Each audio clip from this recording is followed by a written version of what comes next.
नमस्कार मेरे प्यारे दोस्तों, मेरे सहयोगियों, स्वागत है आप लोगों को मेरे YouTube चैनल प्रतीक एजुकेशन वर्ल्ड। और मैं प्रतीक है, आप सभी लोगों को अपने चैनल पर हार्दिक स्वागत और अभिनंदन करता हूं। मित्रों, बहुत मुझे खुशी हो रही है कि मैं आप लोगों के लिए सेवा दे रहा हूं। और एकदम नोट कर लीजिएगा कि प्रतियोगी परीक्षाओं में NCERT के जो भी प्रश्न पूछे जाते हैं उन सभी का संपूर्ण निचोड़ यहाँ पे मिलेगा। सबसे पहले सी-टेट का टारगेट है। सी-टेट के साथ जितने भी प्रतियोगी परीक्षाएं होंगी मित्रों, उसमें आपके NCERT से ऑलरेडी प्रश्न आते हैं। तो अब देखिए, आपके बुक का एक एक लेसन का निचोड़ दिया जा रहा है आप लोगों के भलाई के लिए। मित्रों, आपसे रिक्वेस्ट रहेगा कि वीडियो के अंत तक बने रहिएगा और एक भी चीज़ छोड़िएगा मत। पूरा प्योर कंटेंट है, कहीं से भी एक पहला प्रश्न पहला लेसन है ये, और पूरे पहले लेसन का पूरा एकदम कंक्लूज, पूरा सारांश है। एकदम निश्चितता देखिए और पूरे वीडियो को अंत तक देखिएगा। और चैनल पे नए होंगे तो सब्सक्राइब जरूर कीजिएगा। तो चलिए हम लोग हिस्ट्री से बात करते हैं। हिस्ट्री के जो बुक है उसमें हम लोग क्लास 6 का है, इसका पहला लेसन से हम लोग पढ़ाई चालू करेंगे और जानेंगे। और एक एक आपका इसका नोट्स बनाते रहेगा। आपका हैंड राइटिंग नोट्स आपको कामयाबी की मंजिल तक पहुंचाएगी। तो चलिए, हमारा NCERT का है, हिस्ट्री का है, ठीक है, और क्लास 6 का है, लेसन फर्स्ट है, और लेसन का नाम है क्या, कब, कहाँ और कैसे। इसमें का पूरा डिटेल मित्रों, पूरा एकदम डिटेल मिलेगा आपको। तो चलिए, अतीत काल के लोग नदियों के किनारे रहते थे। पूछ सकता है, पूछता है। सी-टेट में तो कंपलसरी ऐसे प्रश्न दिए जाएंगे कि आपको उसमें लपेटेगा। लेकिन अब आप जब पढ़े रहेंगे तो आप हूबहू आप जो प्राइमरी अपर लेवल का पेपर होता है 6 to 8 वाला, उसमें आप निसंकोच एकदम जो सोशियोलॉजी का पर्सन आता है उसमें आप एकदम करेक्टली सही मारते चले जाएंगे। तो सबसे पहले हम लोगों को क्या है, अतीत काल में लोग कहाँ रहते थे, तो नदियों के किनारे रहते थे, ठीक है। उसके बाद इन्हें कुशल संग्राहक कहा जाता था, ठीक है।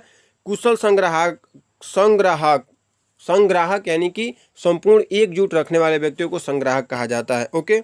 इनका भोजन पेड़ पौधे एवं जानवर, इनका भोजन क्या था, पेड़ पौधे और जानवर थे। और इनका मुख्य कार्य क्या था, शिकार करते थे ये, ठीक है। आखेटक, ठीक। सुलेमान और किरथर पहाड़ियाँ है, वहाँ पे सबूत मिले हुए हैं क्या चीज़ का, तो वहाँ पे सबूत मिले हुए हैं कि यहाँ पे 8000 वर्ष पहले सबसे पहले सुलेमान और किरथर पहाड़िया पे गेहूं और जौ उगाया गया था और पशुओं को पाला गया था। मित्रों, एकदम सटीक, एकदम आपका निष्कर्ष, कुछ नहीं पढ़ना पड़ेगा, बस वीडियो देखिए। आगे विंध्य पहाड़िया जो है, विंध्य पहाड़िया यानी कि हमारे विंध्याचल पर्वत को विंध्य पहाड़िया कहा जा रहा है, उसी के जो क्षेत्र हैं उसी को।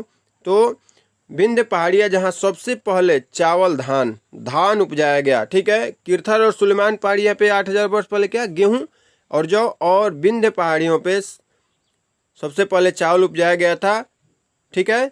विंध्य पहाड़ियों पे सबसे पहले चावल उपजाया गया था, ये ध्यान रहे।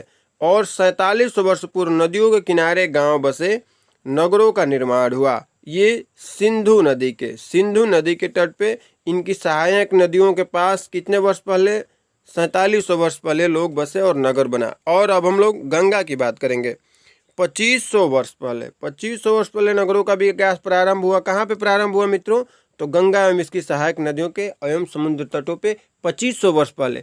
और ये जो सिंधु नदी है वहाँ पे 4700 वर्ष पहले, ओके।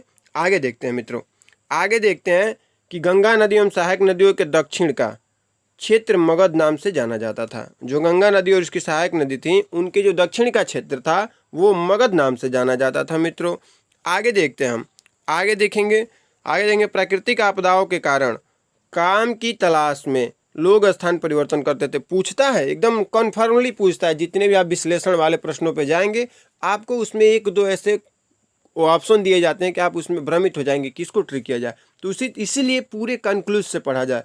क्या कहा जा रहा है कि प्राकृतिक आपदाओं के कारण लोग काम की तलाश में, चाहे प्राकृतिक आपदाओं के कारण लोग स्थान परिवर्तन करते थे। सोचिए, पूछेगा कि कैसे परिवर्तन करते थे, तो याद रहे कि चाहे या व्यवसाय हो या कोई काम हो या कोई आपदा आ जाए, उसके कारण वो स्थान परिवर्तन करते थे। फिर दूसरी चीज़, व्यापारिक काफिले एवं जहाज़ों में मूल्यवान वस्तुएं रखते थे। जो भी व्यापारी थे वो अपने काफिले में और जहाज़ों में मूल्यवान वस्तु रखा करते थे। आगे भी देखते हैं, नए स्थानों की चाह में लोग यात्रा करते थे। जो नए स्थान के बारे में जानकारी हो, उनके बारे में ज्ञान अर्जन करना होता है, तो वैसे लोग क्या करते थे, यात्रा करते थे। भोजन, रहन सहन, कला में परिवर्तन हेतु लोग एक दूसरे के विचारों को अपनाते रहे। उसमें सबसे मुख्य बात यह थी उतने वर्ष पूर्व में कि जो भी लोग थे अपनी व्यवस्थाओं में परिवर्तन लाने के लिए दूसरे के एक्टिविटी को अपनाते थे लोग। ओके, आगे देखते हैं हम लोग मित्रों। इंडिया शब्द इंडस से निकला है। इंडिया शब्द किससे निकला है मित्रों? इंडस से निकला है, जिसे संस्कृत में सिंधु कहा जाता है। इंडिया शब्द किससे निकला हुआ है? तो इंडस से निकला हुआ है, और जिसको संस्कृत में क्या कहा जाता है? सिंधु कहा जाता है। ओके, ईरानी यूनानी जब हमारे देश में व्यापार के लिए आए तो उत्तर पश्चिम से आते। वो कहाँ किधर से आते थे? तो उत्तर पश्चिम से आते थे। कितने वर्ष पहले? 2500 वर्ष पहले। एकदम सटीक है मित्रों, एकदम दिल से देखिएगा, जलवा हो जाएगा। आराम से देखते रहिए वीडियो को। सिंधु को हिंदोस अथवा इंडोस कहा। किन लोगों ने कहा? तो ईरानी और यूनानियों ने सिंधु को हिंदोस, ओके, सिंधु को हिंदोस अथवा इंडोस कहा। आगे देखते हैं मित्रों, आगे देखते हैं सिंधु के पूर्व में स्थित भूमि को इंडिया कहा। इन्होंने सिंधु के जो पूर्व में स्थित भूमि थी, ठीक है, उसको क्या कहा? तो उसको कहा उसको इंडिया कहा। ठीक है, सिंधु के उत्तर पश्चिम में रहने वाले को भारत कहा। ठीक है, सिंधु के पूर्व में स्थित भूमि को इंडिया, जो रहते थे वहाँ लोग, और सिंधु के उत्तर पश्चिम में जो रहने वाले लोग थे उन्होंने भारत कहा। यह संपूर्ण जानकारी 3500 वर्ष पूर्व ऋग्वेद में मिलता है। और ये जितनी जानकारियाँ हैं, ये जानकारियाँ ईरानी, यूनानी, सिंधु नदी, इंडस, ये सभी ऋग्वेद में मिलता है। ओके मित्रों, कहाँ मिलता है? तो ऋग्वेद में। और कितने वर्ष पूर्व की? 3500 वर्ष की ये घटनाएं मानी जाती हैं। आगे देखते हैं हम लोग मित्रों। हाथ से लिखी पुस्तकें पांडुलिपि कही जाती थी। उस समय जो भी लिखी जाती थी पुस्तकें हाथों से लिखी जाती थी, उन्हें क्या कहा जाता था? पांडुलिपि कहा जाता था। उन्हें क्या कहा जाता था? पांडुलिपि। अंग्रेजी में पांडुलिपि को मैन्यूस्क्रिप्ट, लैटिन भाषा में इसका अर्थ होता था हाथ से निकला।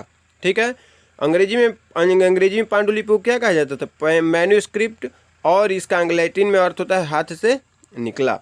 आगे, पांडुलिपि ताड़पत्र अथवा हिमालय के क्षेत्र के भोज नामक पेड़ की छाल से पे लिखे जाते थे, जिनको भोजपत्र कहा जाता था। ओके फ्रेंड्स, पांडुलिपि ताड़पत्र पे अथवा हिमालय क्षेत्र के भूर्ज नाम का एक पेड़ था, उसकी छाल पे लिखा जाता था, जिसको भोजपत्र कहा जाता था। ओके, आगे देखते हैं पांडुलिपियों में धार्मिक, राजा, औषधि, विज्ञान, सभी संपूर्ण जानकारियां पांडुलिपियों में दी जाती थी, व्यवसाय से लेकर के सभी चीज को। प्राकृत भाषा का प्रयोग आम लोग करते थे। प्राकृत भाषा जो बोलचाल की भाषा थी उसको आम लोग प्रयोग करते थे, चूंकि विद्वान लोग संस्कृत का प्रयोग करते थे। ओके, आगे देखते हैं धातु, पत्थर एवं कठोर सतहों पर उत्कीर्ण लिखे, जो भी चीज लिखे गए थे धातु पे, चाहे कठोर जगह था जो मिट न सके, उसको अभिलेख कहा जाता है। उसको क्या कहा जाता है? अभिलेख। अभिलेखों के माध्यम से राज्य, नियम, कार्य दर्शाए जाते थे। जो भी उनके कार्य होते थे अत्यधिक राजाओं के द्वारा लिखवाए जाते थे, वो उसको दर्शाए जाते थे।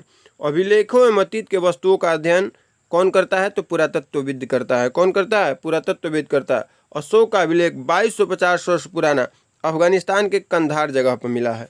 कहाँ मिला? अशोक का अभिलेख 2250 वर्ष पुराना जो है वो अभी अफगानिस्तान के कंधार जगह पे मिला हुआ है। आगे हम लोग मित्रों, आशा आप लोगों को संपूर्ण चीज़ मिलता होगा। आगे हम लोग देखते हैं, एक चीज़ थोड़ा सा कंक्लूज वाला होता है, डिस्कशन वाला होता है। इतिहासकार संपूर्ण अतीत को अपने शब्द सार के माध्यम से व्यक्त करते, चूँकि पुरातत्वविद संपूर्ण तथ्यों पर अपनी विवेचना स्थापित करते थे। ये ध्यान रखिएगा कि इतिहासकार के अपने शब्दों के माध्यम से अतीत के सार को व्यक्त करते थे, चूँकि जो पुरातत्वविद है वो किसी भी एक पॉइंट पे विषय वस्तु पे अपना विवेचना स्थापित करते हैं। ओके, आगे देखते हैं हम लोग। तो पूछ सकता है भाई कि इतिहासकार पुरातत्वविद में, तो इतिहासकार अपने शब्दों सार के माध्यम से व्यक्त करेगा, और पुरातत्वविद अपनी एक एक विवेचना को व्यक्त करता है, विश्लेषण को व्यक्त करता है। और इसमें महत्वपूर्ण जो भी चीज़ें, पहला लेसन का पूरा एकदम सब कुछ आपके सामने प्रस्तुत है, जो भी स्मरण योग्य बातें हैं। अंग्रेजी में BC को ईसा पूर्व कहते हैं, इंग्लिश में बिफोर क्राइस्ट बोला जाता है। ठीक है, अंग्रेजी में BC, ईसा पूर्व बिफोर क्राइस्ट, यानी कि यीशु के जन्म से पूर्व। CE कॉमन एरा, ठीक है। सी का मतलब कॉमन एरा, BC का मतलब बिफोर कॉमन एरा।